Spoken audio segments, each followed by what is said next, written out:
Datera delivers high-performance data orchestration and advanced automation to large enterprises and cloud service providers, reducing storage management and infrastructure costs by as much as 70%. We're very happy that you could join us today. We've done a little bit of prep work, and this is going to be an exciting video. You've got myself, Brett Schechter. I run technical marketing for Datera, and I'm going to have Bill introduce himself real quick, and then we'll tell you who we are. Bill? Hi, this is Bill Borsari. I lead the sales engineering team at Datera. Great, thank you, Bill. So Datera has spent the last 4 years building, arguably, nobody would really argue, the best software-defined block-based storage. And we've got some of the largest customers in the world that are currently deploying petabytes of our product. That's fantastic. However, over the last year and a half, we've received a number of requests for very specific use cases that would work very well with object storage. As we've begun to increase our object capabilities, we wanted to have Bill come on. It's only going to be about a 15 or a 20-minute demo and show you exactly how simple that is to do. So we've got customers asking us about archival, moving around volumes, moving them up to the cloud, deprecating, and then bringing them back down, sharing them between various Datera clusters. We've got others that, bless their souls, they're looking to do a form of DR with this object. It's very cost effective. What we thought we would do is show you some of those capabilities. We have a major release of the code that we've just introduced to most of the installed base. It's version 3.3.5. And we have still more capabilities that are coming in the next release that isn't that far off. Bill may or may not allude to them. Product management's not here. They get angry when we talk about futures. I'm going to turn it over to Bill, and he's going to walk you through what he's going to show you. I'm probably going to do my best to stay out of the way so that for you gearheads, this is mostly technical and not much of marketing speaking. So, Bill, over to you. Great. Thank you, Brett. What I'm going to talk about today is the Datera to object functionality. It should be clear that as a storage product, Datera supports multiple protocols to the client. Those protocols are iSCSI for block and then S3 for object store. So there's a little nuance here. There's two forms of object integration that we have. One is the Datera cluster can be an object store so that your clients communicate it through the HTTP interface, gets, puts, and all of the object stuff. That's one mode of presenting a volume. The feature we're going to talk about today is called Datera to object, where I take volume data, typically the iSCSI volume data, and I push that data into a remote object store. So there's a little bit of a nuance in the difference there, and they have a lot of the same terms, so I just want to make sure we're clear. So we're not talking about, in this demo, focused on the presentation of object store. We're talking about taking that block data and having the ability to push it into a remote object store. Today, we support the GCP, the AWS S3 engine, and we also support a generic S3 target. Generic S3 target could be the Dell EMC ECS product, it could be a CoverSafe, it could be a Minio-based deployment. Pretty much anything with a very standard S3 interface we can connect into. The infrastructure is very extensible. We do have Azure coming, so that we can push objects or volumes into the Azure stack, Azure Blob Store in the future as well. When I say push objects, what I'm talking about is I have a volume. Maybe it's for VMware, maybe it's for a database. I can take the contents of that volume and promote it or snapshot it, if you will, into what we call a remote provider, in this case, that object-based store. Now, what's interesting about the Datera technology is a couple things. First, the way we've designed this, we can do change block tracking. So as we push that initial copy into the cloud, what we're doing is we're looking at written blocks to that volume on the Datera side, the LUN, if you will. We're looking at written blocks. We're taking those written blocks, we're pushing them in our format into that public cloud. And then as subsequent snapshots are taken, we're creating a delta, a diff, and we're pushing that into the public cloud. What's very interesting about this technology and the way that Datera is fundamentally designed, I don't need to have a local snapshot to represent that as well. So if I have an object store snapshot at a particular point in time, I can take another object store snapshot at another time, and we'll be able to properly calculate the differences. That has to do with some of the fundamentals of our architecture, which we'll cover in another talk. So what I'm going to do now is log into the Datera system here. Can you see my screen, Brett? Yes, we've got your screen queued up. Perfect. So this is the Datera Dashboard. We've tried to make it very simple. For those who know our product, this is the 3.3.5 version. You notice the graphs have changed a little bit based on customer feedback, which is fantastic. Appreciate that. I'm going to go here and navigate under the settings menu to the remote providers. So I have two options at the top. I'm going to click on the S3 option, and then you can see here where it says Object Store. S3 Object Store. I can have many of these as part of the configuration, so you can push volumes into different object stores. But in this case, we have one. This is local. It is a Minio instance running on a Linux host internally at Datera here. I'm communicating over port 9000. If I select this object, remote provider, it'll show me the backups that already exist, as well as some of the data like last seen and whatnot. One of the cool features is I can ask it to drive a refresh of a particular application instance. So that if you want to say, hey, what's the status, or if you think it's changed somewhere else, you can drive that refresh through the system. The functionality that we provide on this page, this is the view of what's existing in that remote object store, the backup list, if you will. I can see here the local application instances that are referenced. If there's a situation where there's a application or a volume backup that's not local, it'll show up as a dash. But we can do things like do a full restore. So this would be the snapshot restore functionality. It does take a little bit of time because it does have to download the change blocks. We can do a full-on clone functionality where we create a new volume from the existing one. And at this point, we can also set the policies that we need to have. So I can drive that. This force button is kind of fun. This says if there is a local one, make sure you pull it from the external. So we can fire that off. What I wanted to show was the process of taking a new remote snapshot backup. So what I'm going to do here is you can see I have this production VMs DS. This is in our sales engineering environment, the VMs that we use for our production workloads. So I'm going to navigate to that particular data store. You can see here I have two snapshots that exist. One of them is local. Both are local. One is remote. So I should see that one on the remote side, which we do see. So I'm going to go ahead and hit the snapshot button. I'm going to say take a local and a remote just for fun. And I'm going to tell it which of the providers to use. Again, you can have multiple providers listed.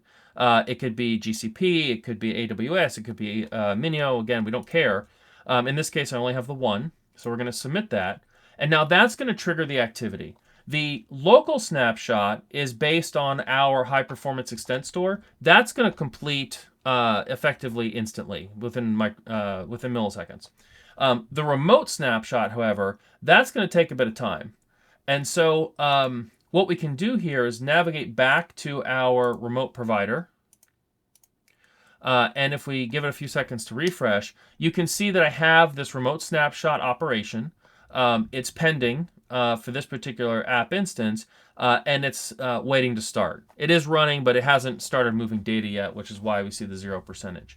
So what it's doing in the background is actually calculating what are the change blocks since the last snapshot, which in this case was yesterday, in order to gather that list and send them to the remote provider. What's interesting about the Datera system is the Datera system is a scale-out infrastructure. So we have multiple nodes. That volume itself lives on these different nodes, depending on policies and conditions and size and all the rest of it. It's spread out across all of these different nodes.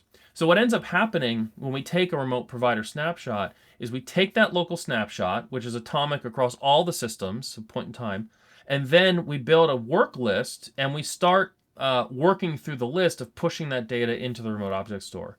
What's cool about the Datera system is that work list is dynamic and distributed across all the different nodes. So that if I have a large volume, in this case it's a 2 terabyte volume of actual data, the work is distributed across all the storage nodes. That work list is created, and each node may or may not have a task. A task is spawned in the cluster. It finds the data it needs to find, and then it sends that data to the remote snapshot.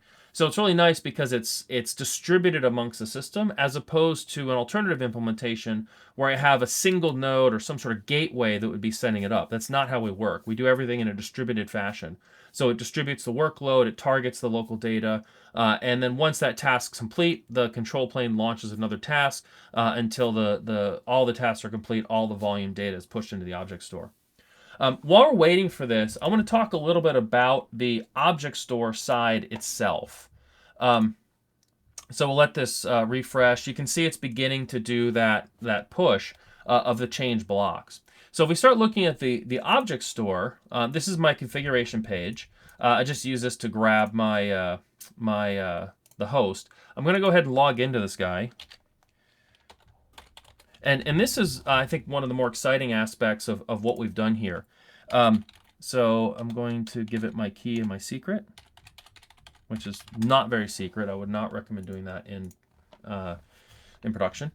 So this is my Minio instance, the open source Minio client. I downloaded it on a machine, happens to have a few terabytes, and this is our object store. This could certainly be the AWS infrastructure. We have setup guides for that, GCP infrastructure. But the important part here is this section right here. You'll notice that there's a number of these UUIDs. This is the identifier of the volume. If I go back on the Datera side, I can see the cluster here. Let me go back to my app instances so we can find this particular volume that's being pushed up there right now.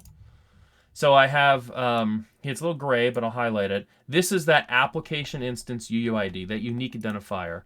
25 BB. If I go over here, that's the one I have. It just happens to be first. So you'll notice the directory structure. We have app instance details. I've got a data volume, a data directory, and then I have a volume group maps. What's really important about this is all of the information that is necessary to restore this volume into rehydrate, if you will, from a particular point in time to a fully functioned correct volume is actually contained within the object store itself. So this application instance details is a file. Download here. See if I can open it up. That is a file. Let me go off screen and bring it up in one of my text editors. That contains the Datera metadata, if you will, about what that particular app instance is about. So you can see here, it's got a very high level data around where did it come from, what's the cluster UUID. As we navigate through the different snapshots, so these are snapshots with time series, we can see the inventory information, the policy details, because policies can change snap to snap, and then we can actually get to the metadata and the actual volume map. So this data here is not the data, it's the map on how to reassemble the data. And so what this allows us to do is to have a volume, gain portability, so I can have a golden images volume with change block snapshots. Multiple Datera systems can be pointed at the same object store and be able to pull down and refresh that, which is very cool. I can take this and push it into another infrastructure. So with a script, we'd be able to take that data set, massage it back into a usable form, and then either take that data and put it in a EBS volume if you're using Amazon or a GCP disk or whatever, and be able to then use that same data somewhere else. Or you could take it, reconstitute it, and put it in another container, another volume of any other type. That was a really key design point of this technology, is that the data that is pushed into the cloud, while having change block tracking, is now free from the requirement of it having to be restored by a Datera system. So I'm going to go back to our remote provider here real quick, and we'll take a look at what how we're doing on our status. Again, we're at 68% done. This is a I believe, a 2 terabyte data store, about 2 terabytes worth of data in total. My pipe here to my object store is a gig. This is very simply using the management interface.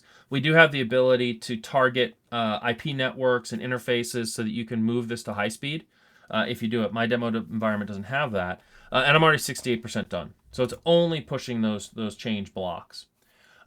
Once the volume is there, again, we talked about I have the ability to do a local restore, so I can, in the case of a catastrophic deletion or something, we can bring back data.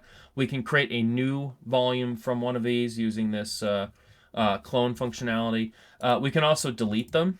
So if I press the delete button, that'll spawn a new task, which is the deletion task, and the cluster will go clean that up. So it provides all of those sort of basic primitives. So now that we have this functionality, as I talked about some of the use cases, it really opens up what we can do from a data portability. I can take a particular volume, push it into an object store, and now any other Datera system that can see that same object store with a proper authentication can now download that particular volume. It's great for archiving the volumes. We're also seeing a big shift in the backup space, moving away from proprietary interfaces and even NFS to a S3 target. So you could have Datera backup into a backup appliance from a Cohesity or Rubrik using this technology. Because it is change block tracking, it might not give you the same level of analytics that you might get from other methods, but it's something that we can do without requiring any kind of third-party tools or third-party capability. And when this finishes, of course, the backup list will start showing the production VMs data store. So that's pretty much the demo of the technology. We designed it to be as simple as possible, as lightweight from an administrative perspective. Any questions, Brett, or any other topics you think I should cover?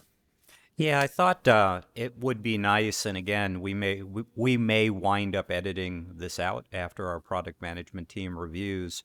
What are some of the requests that we're getting that the product, as of yet, isn't really capable of doing? So this is great. There's been a tremendous amount of progress.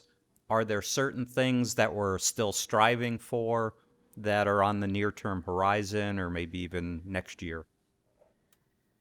Yeah, I mean, I think the next piece of functionality to introduce is around scheduling, so that as part of the native local scheduling, we can also be able to schedule the remote backup snapshots. So today they would be triggered as part of a manual or API, either through the user interface or via API. So it is possible to create like a cron job to drive it, but we definitely want to bring that scheduling into the product. In terms of beyond that, as I said, we're looking at adding the Azure capability, and our customers are coming up with different stores that we're not as familiar with. And so we're working with a number of customers in their environments to make sure that their specific object stores are supported as well. The way this is designed, adding support is actually very easy technically. And so we don't see that as much of a challenge. It's much more on the testing side of the house. So if I refresh this now, that should have completed. It's more on the testing side of the house. So now you can see there's 2 of these production app instances, 2 different timestamps. Very good. See, it was extremely simple to well, it was only simple because Bill did a lot of great prep work. So many thanks to you. Is there anything else at all that you want to discuss as it pertains to object? What percent, perhaps, of our customers, it seems to me, maybe 10, 20% are looking for this functionality at the moment, but it's definitely a number that's increasing. The use cases that you covered, which is the most dominant? So which is the primary request? I think the functionality follows a lot of what AWS does. When I create a snapshot, I can promote that snapshot into S3 for sort of long-term storage. The other really nice thing about this technology, I'm glad you brought this up, is I can actually expire the local snapshot So I can actually delete a local, and it does not impact the remote. So I can remove that snapshot that we just took, and it goes away, but my remote is still present.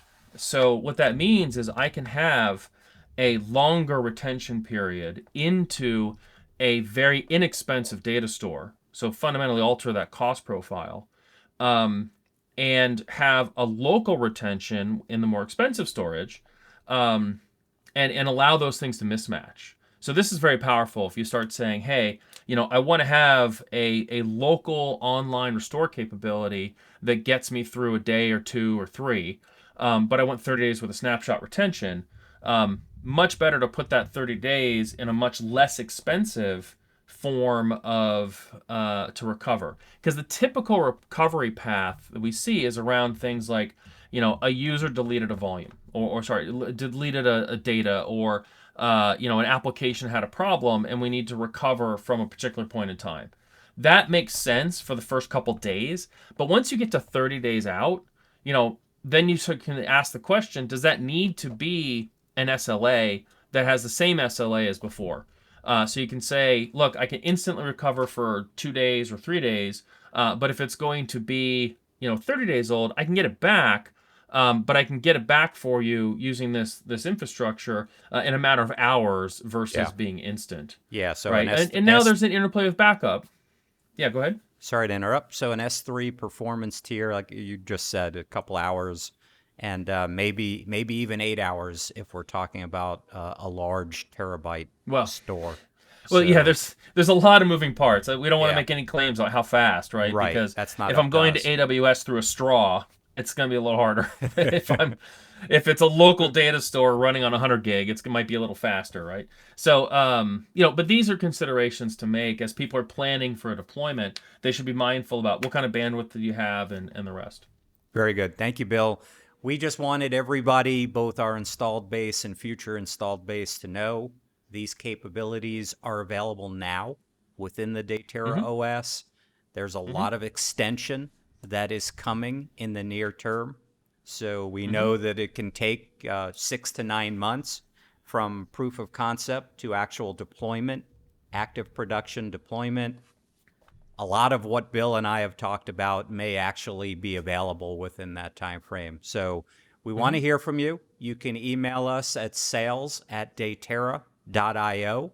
It's probably the best way to get in touch with us if you'd like to learn more, or if it's domestic, we'll have Bill fly out to you. We're all getting itchy to do some traveling, and I hope that everybody's doing well out there in the pandemic space. And maybe, just maybe, these will be actual live visits as opposed to videos. But we're getting good at it.